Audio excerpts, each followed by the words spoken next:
بسم اللہ کی برکت کا واقعہ۔ کہا جاتا ہے کہ کسی علاقے میں قحط سالی پیدا ہو گئی۔ اس قحط سالی کی لپیٹ میں نہ صرف انسان بلکہ چرند و پرند سب اس کا شکار ہو گئے۔ مویشی مالکان بے حد پریشان تھے۔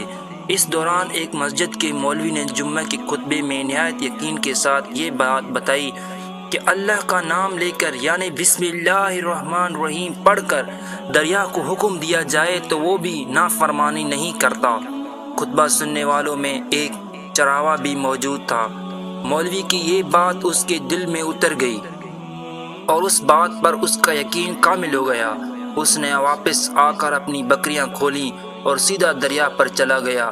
اونچی آواز سے بسم اللہ الرحمن الرحیم پڑھا اور دریا کو کہا وہ اپنی بکریاں چروانے کے لیے دوسری پار جانا چاہتا ہے اور اسے کہا کہ مجھے اپنے اوپر سے گزرنے دے۔ یہ کہہ کر اس نے اپنی بکریوں کو لیا اور دریا پر چلتا ہوا دریا پار کر گیا۔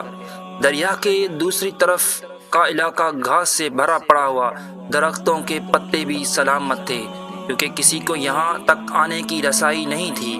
اس نے خوب اچھی طرح اپنی بکریوں کو سیر کروایا اور واپس لوٹ آیا۔ پھر یہ اس کا معمول بن گیا کہ وہ بکریاں پار چھوڑ کر واپس آ جاتا اور شام کو جا کر بکریاں واپس لے آتا۔ اس کی بکریوں کا وزن دگنا چگنا ہو گیا۔ لوگ چونک گئے اور اس سے پوچھا کہ وہ اپنی بکریوں کو کیا کھلاتا ہے۔ وہ سیدھا سادہ اور صاف دل نوجوان تھا۔ اس نے صاف صاف بات بتا دی کہ جناب میں تو بسم اللہ الرحمن الرحیم پڑھ کر دریا پر چل کر اپنی بکریاں دوسری طرف چروانے لے جاتا ہوں۔ یہ بات سب نے سنی مگر کسی نے اس چراوے کے بات پر یقین نہیں کیا کیونکہ یہ ناقابل یقین بات تھی۔ مگر بات تو ہوتے ہوتے مولوی صاحب کے پاس پہنچ گئی۔ مولوی صاحب نے اس چراوے کو بلایا اور سارا ماجرا پوچھا۔ اس چراوے نے مولوی صاحب کو ہی حوالہ بنا لیا کہ مولوی صاحب میں تو آپ کا شکریہ ادا کرنے والا تھا۔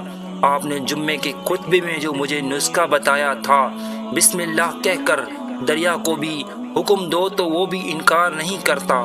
میں تو بس آپ کے نسخے پر ہی عمل کر رہا ہوں۔ مولوی صاحب حیرت سے اس کے چہرے کو دیکھتے رہے۔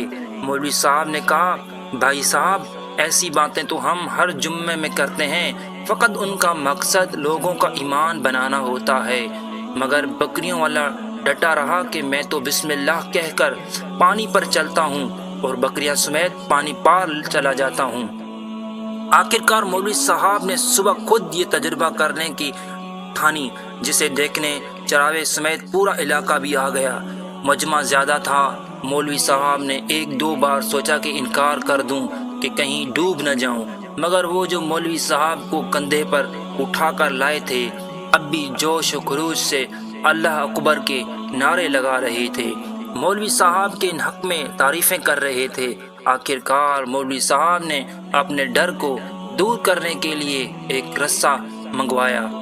پہلے اسے ایک درخت کے ساتھ باندھا، پھر اپنی کمر کے ساتھ باندھا، پھر ڈرتے ڈرتے ڈھیلا ڈھالا بسم اللہ پڑھا اور دریا پر چلنا شروع ہو گئے۔ مگر پہلا پاؤں ہی رکھا تھا کہ پانی میں گر گئے۔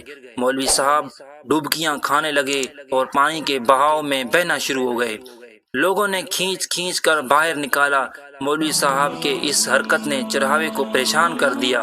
مولوی صاحب کی بسم اللہ کو یہ کیا ہو گیا ہے کیونکہ اس کا یہ روز کا معمول تھا۔ اس کے اپنے یقین میں کوئی فرق نہ آیا۔ اس نے بسم اللہ کہہ کر بکریوں کو پانی کی طرف اشارہ کیا اور خود ان کے پیچھے چلتا ہوا پار چھوڑ کر واپس بھی آ گیا۔ لوگ اس ولی اللہ سمجھ رہے تھے اور اس کے حق میں نعرے لگا رہے تھے، مگر وہ سب سے بے نیاز سیدھا سادہ انسان تھا۔ مولوی صاحب کے پاس پہنچا اور کہا مولوی صاحب میں آپ کی بسم اللہ کی تعریف سے کافی پریشان تھا، مگر پانی پر چلتے ہوئے مجھے آپ کی بسم اللہ کی بیماری کا پتہ چل گیا۔ اس چراوے نے درخت سے بندھی رسی کی طرف اشارہ کیا اور کہا مولوی صاحب یہ ہے آپ کی بسم اللہ کی بیماری۔ آپ کی بسم اللہ کی برکت کو یہ رسہ کھا گیا۔ آپ کو اللہ اور بسم اللہ سے زیادہ اس رسے پر بھروسہ تھا، لہٰذا اللہ نے بھی آپ کو رسی کے حوالے کر دیا۔